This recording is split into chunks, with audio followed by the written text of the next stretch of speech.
Miss Virginia Appelian is an accomplished individual. We are honored to have her speak and present this evening at Kean University.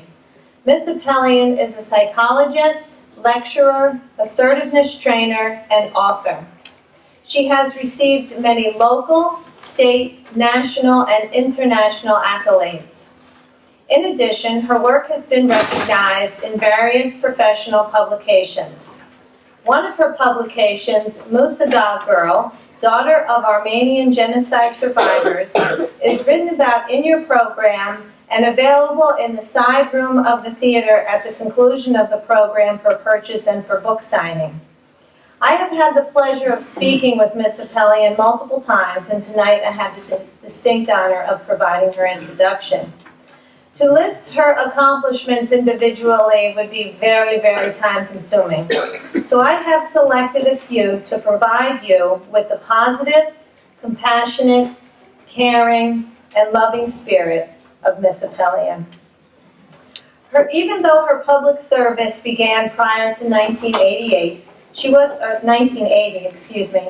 was awarded the Gold Pin for 25 years of active service for humanity by the Armenian Relief Society.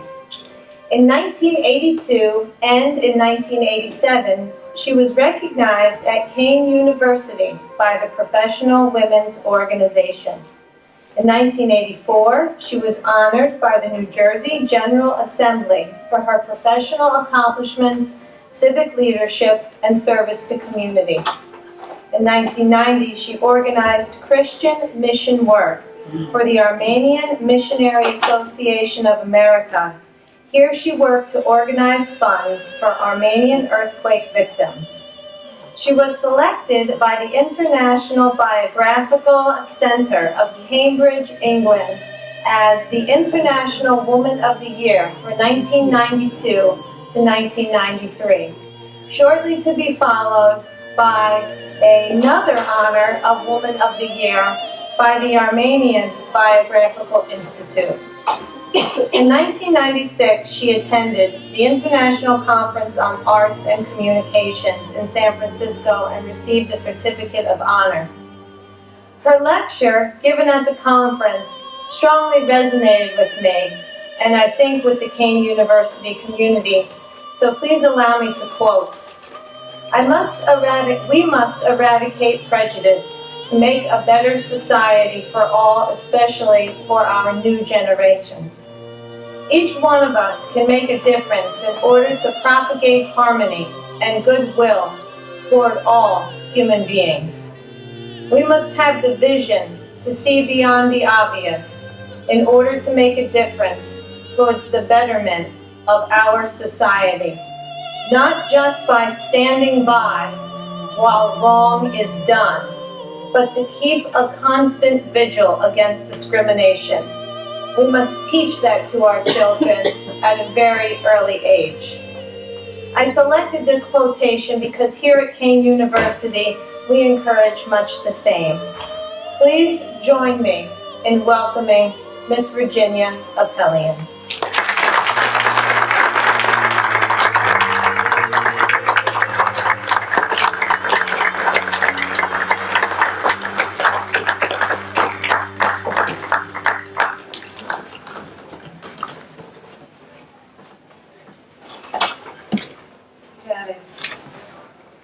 That was the most kind introduction ever. I really enjoyed working with you. Thank you so much. She's a wonderful person. She always got back to me, and I am so happy and humbled to be here tonight because She invited me. So I just want to say a few words before. Armenian history is quite long. I'll be giving you a summary of it. It's going to be a very interesting trip. So sit back. We're going to travel about 4,000 years. Of course, I'm not going to get every detail because if I do, then we will be here 2030. So I don't intend to do that. First of all, I'd like to greet all of you that we're all children of God. Those of you who believe that, fine. Those of you who do not believe that, that's fine with me too. I'm not imposing my fate on you. But we're all created in the image of God. Whether our skin is black, white, red, it doesn't matter. We're all children of God and we're sisters and brothers. With that intent, we can always be respectful and lovable whomever we meet, or our neighbors, or anybody that is in contact with us. Nobody is bigger and more powerful than another person. With that intent, I just like to greet all of you very sincerely. I don't know if there are some even Muslims here, atheists, Christians, Jews, it doesn't matter. We're all brothers and sisters. Now, as I said, we're going to travel about 4,000 years. Armenians were considered by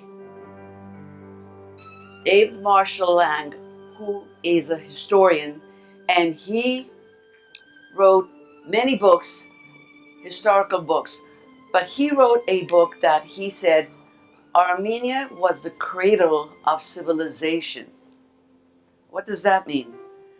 That we were a civilized nation way back 4,000 years ago. And then I read some other items about in the recent past that they found a shoe in one of the provinces in Armenia. It was a male shoe, and they examined it, and the scientists found out that this shoe was about 7,000 years old. Now, I don't know beyond that how that happened, but I can tell you a story tonight that starts from 4,000 years and on. Armenia was governed by dynasty kings. We had 26 kings. And our Dikran the Great, in the first century of BC, he was very remarkable. He was so influential and he loved the people, and the Armenians at that point were very rich and commerce was good. And imagine if you can visualize the map from Caspian Sea to the Black Sea to the Mediterranean Sea. All that area was all Armenia. However, there were many wars by the Mamluks, the many other neighboring countries, that it got smaller and smaller. Our last kingdom was Kingdom of Cilicia, which was right next to the Mediterranean Sea. And our last king was Leo V.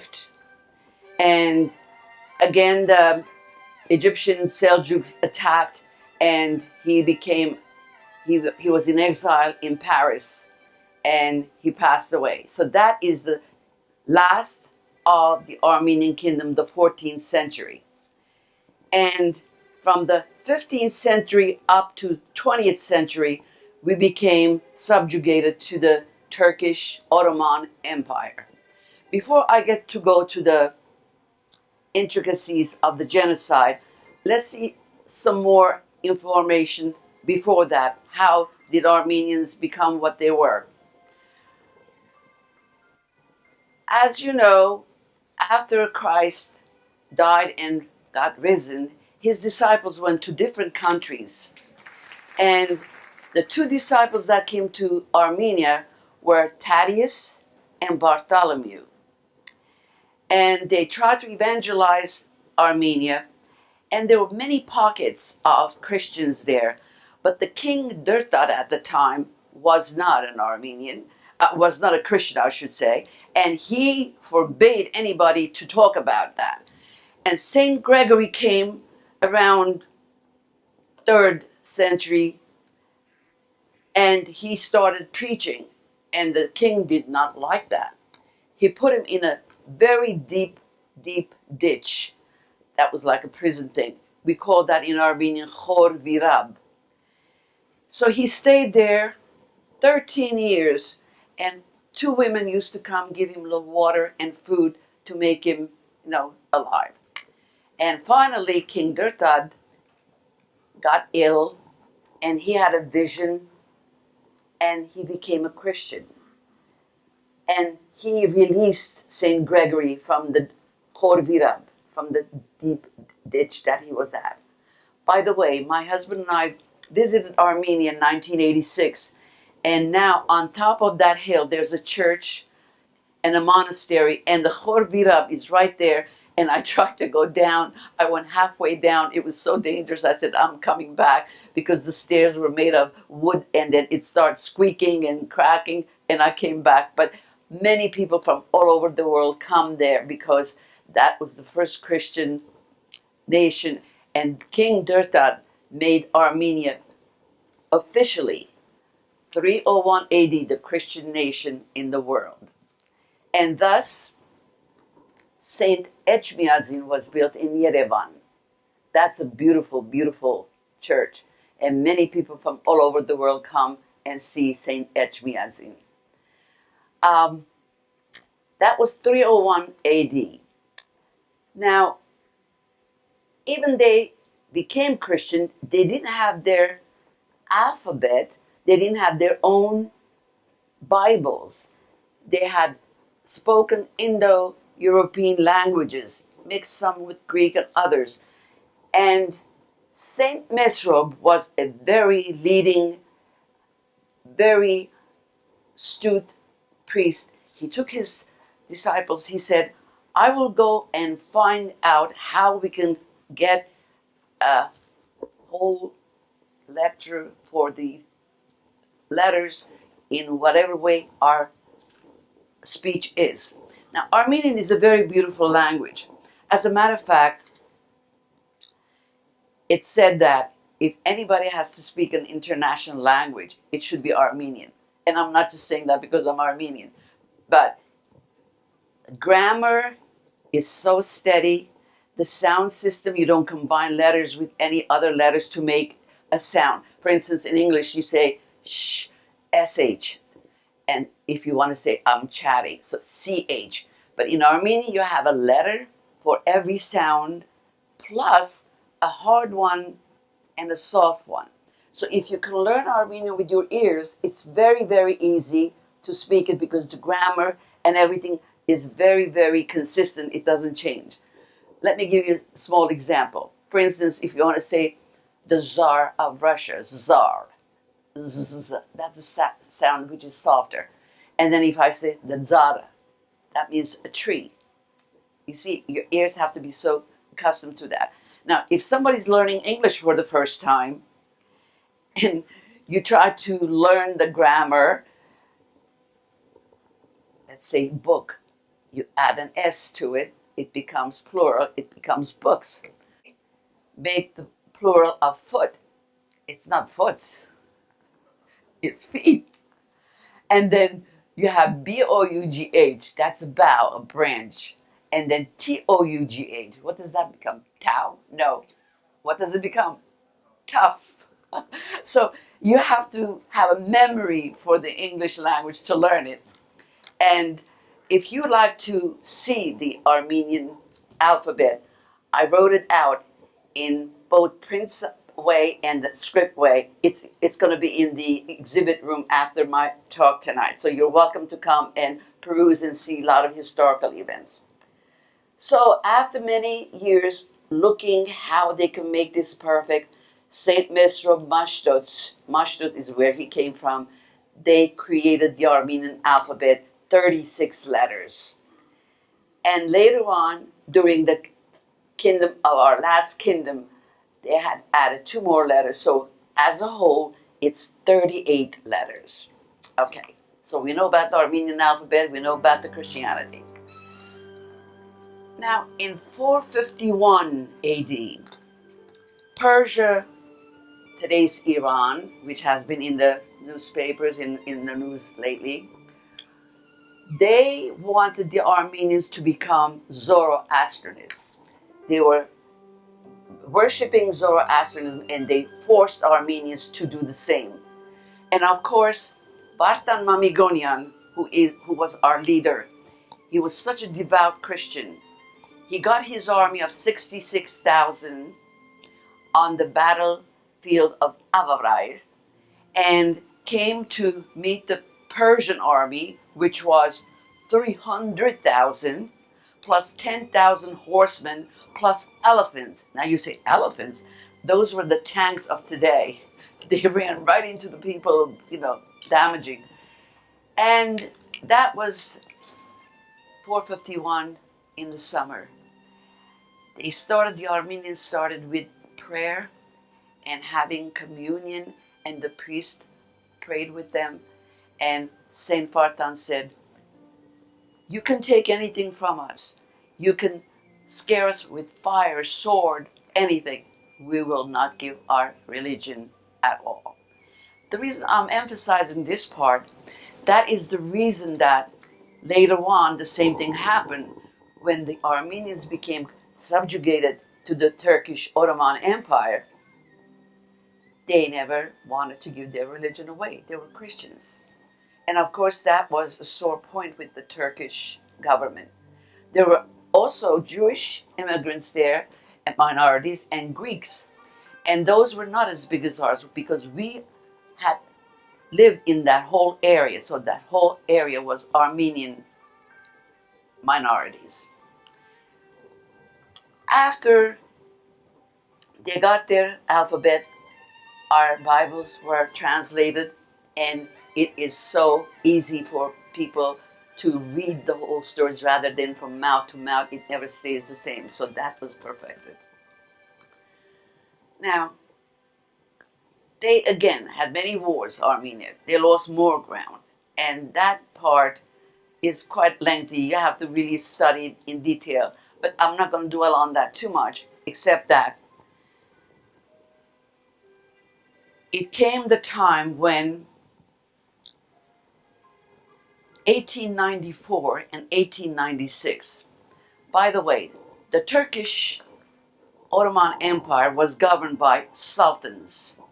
The House of Osman had 35 sultans. The first 10 sultans contributed a great deal to make the empire really wide and rich. The next 25 sultans got everything downgraded. They lost ground, they lost many things. And the very last sultan, Sultan Abdul Hamid II, was a brutal ruler.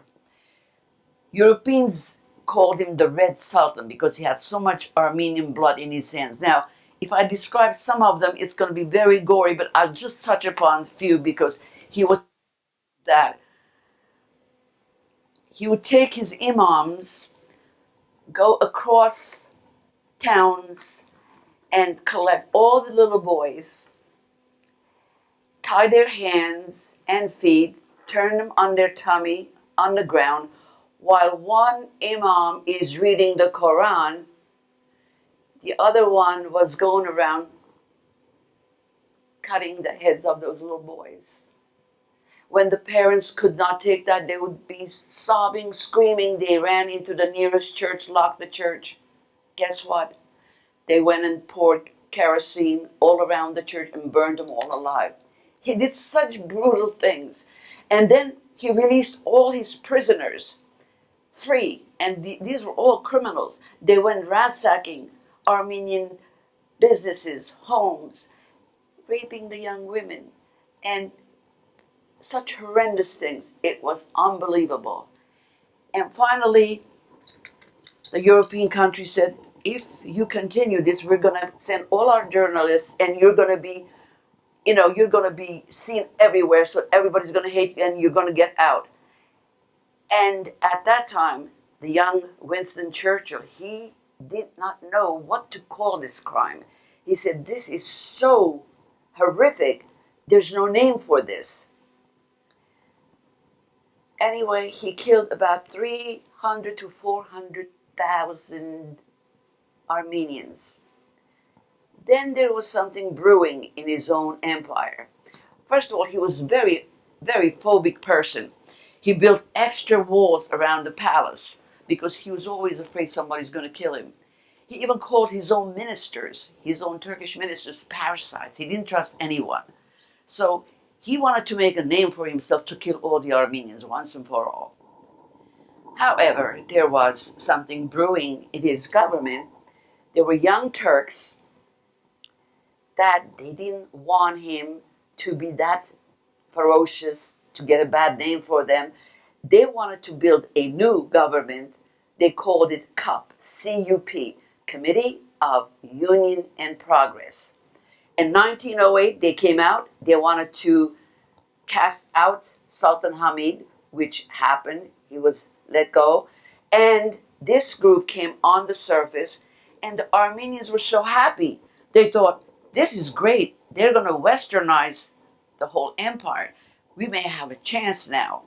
What they did, they sent thousands and thousands of Armenian young men, 20 to 40 years old, to the army because they wanted to be contributing to this new government. By the way, here I can mention to you that in all of the history, Armenians were such good citizens. At that point, the bankers, the professors, the lawyers, the commerce people were all Armenian. If they didn't help, that Ottoman Empire would have gone down much sooner. They knew that, but they just wanted to get rid of them because they will not become Muslims. Now, in the Armenian communities, in the Armenian generations, Armenian hearts, there are three very basic things that we really cherish. Number one, it's our church, our religion. We're Christians, and we're proud of that. And we instilled that in our children, and that's how it was from 301 AD on to now. The second thing, family. Family is very close-knit. And in Armenian communities, you never saw nursing homes. The mother and the father of the family became the main person who sat at the head of the table, and they were revered, very much respected. Henry and I, when we went to Armenia, he had a lot of cousins there because they, when Stalin was in rule, he sent his officers to get migrations from Armenian communities, and some had gone there to build Armenia as it is now. And when we went to their house, it was so beautiful. The table was from here to there, all the cousins and children and grandchildren, but the grandfather sat at the very head and the grandmother sat at the very head, and they were so revered. And that was a beautiful picture. And another thing that was interesting, we here in the United States, we're used to eating 6 o'clock or 7 o'clock. And they don't. In Armenia, they didn't. I don't know if they changed now. And in Europe, too, in Spain, too, nobody opens their restaurants at 6 o'clock. It starts 9 o'clock. From 9 o'clock on to 12 o'clock, 1 o'clock, 2 o'clock, they're still eating and dancing and singing and all that. It was a big treat for us. So we enjoyed that tremendously. Now, let's go to April 24. What happened was, in the summer of 1914, World War I broke. The Archduke of Austria and his wife were murdered. So that gave a lot of commotion. The war began September of 1914. And that gave those young Turks the idea, this is a great opportunity for us. Now that the world will be busy with the war, this is the time to get rid of the Armenians. But they had a different method. They said they're going to deport them from their homes. Now, just imagine you're sitting having dinner with your family, having your child's birthday, you're singing happy birthday, and all of a sudden you get a knock on your door. Some policemen or gendarmes, whatever they were, they call you, they say, well, be ready, tomorrow you're going to be deported. Huh? Deported where? Don't ask questions. And those towns that asked questions and those towns that resisted, they were killed immediately. They were shot, they were beheaded, and many other atrocities. Now, this was getting around the news all over the towns. We had a young minister in Zeytun, which was from Musa Dagh. Now, let me explain what Musa Dagh means. Musa in Turkish means Moses. Dagh means mountain. Mount Moses Girl. That's what I call my book. Now, you may say, why did you call your book Mount Moses Girl? Because I was born there years later. The very same town my mom and dad were born. And they got their decree that they're going to be deported beginning of July. Now, this minister was in Zeytun. They just killed all the people there. And he wanted to come to his own town to tell his people what is happening. He says, don't believe that they're just deporting you to take you someplace else. They're killing you because that's the purpose, to deport you, because during the deportations, they took them to the Syrian desert. By the way, I went back to see where Syrian desert was. Before I wrote my book, I wanted to go to see the Syrian desert where my people died with hunger, starvation, and I wanted to go to the top of Musa Dagh. I'll come to that, and I have pictures that you can see. So they had given the decree to the 7 villages of Musa Dagh. Now, we say 7, but other people say 6 because one of the villages was only 2 families. And we skip that. We say 6 villages. There were Bakov, Khederbek, Bityas, Haji Habli, Kebuse, Yonoluk. Those are very big villages. And they were right under the Musa Dagh, Mount Moses. They were all, the higher one was Bityas, then it was Haji Habli, the middle was Yonoluk, and by the seashore was Kebuse. When this minister came, his name was Dikran Antriasyan. By the way, they gave him a lot of trouble, the Turks, because they wouldn't allow him to get out of Zeytun. But the Christian missionaries from the United States, Presbyterian missionaries, they made him possible to get out of there with his pregnant wife. And they got to Yonoluk. When he got to Yonoluk, he called all the mayors, all the leaders, all the ministers, and all the priests, saying that what the intent of these young Turks are, not just to deport you, but they are killing everybody. And those 3 major ones who were the culprit of the whole thing was Talat Pasha, Enver Pasha, Cemal Pasha. Pasha in Turkish means Lord. These were military men, and they just took upon themselves to get rid of the Armenians. Okay, now, our group had their decree to get out and be ready. When they came, they're going to be marching to the desert. They had long discussions till dawn that we're going to get killed anyway.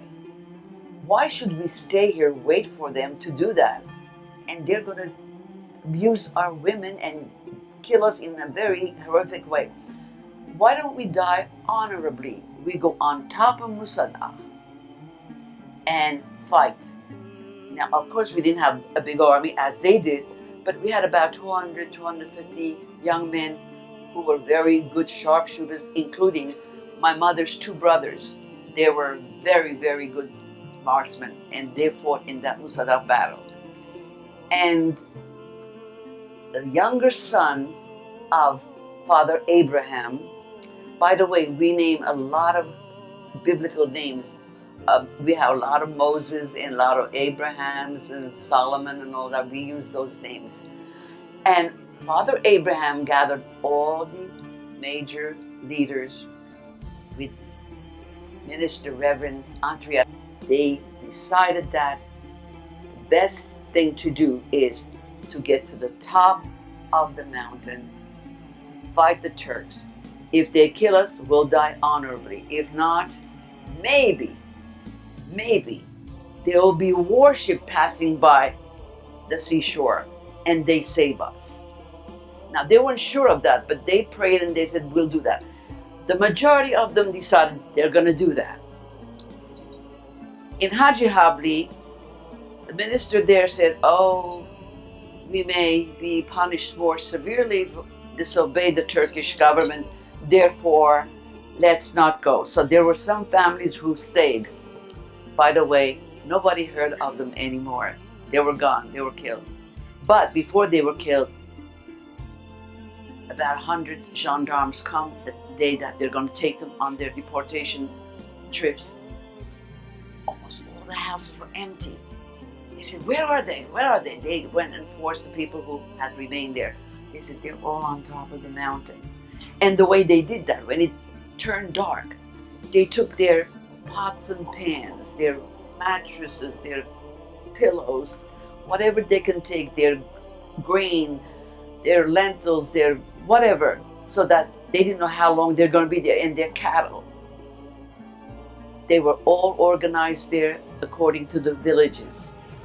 And Father Abraham's son, Moses, that's another Moses, Moses Derkalusyan, he was a very intelligent young man. He became almost the general of the group.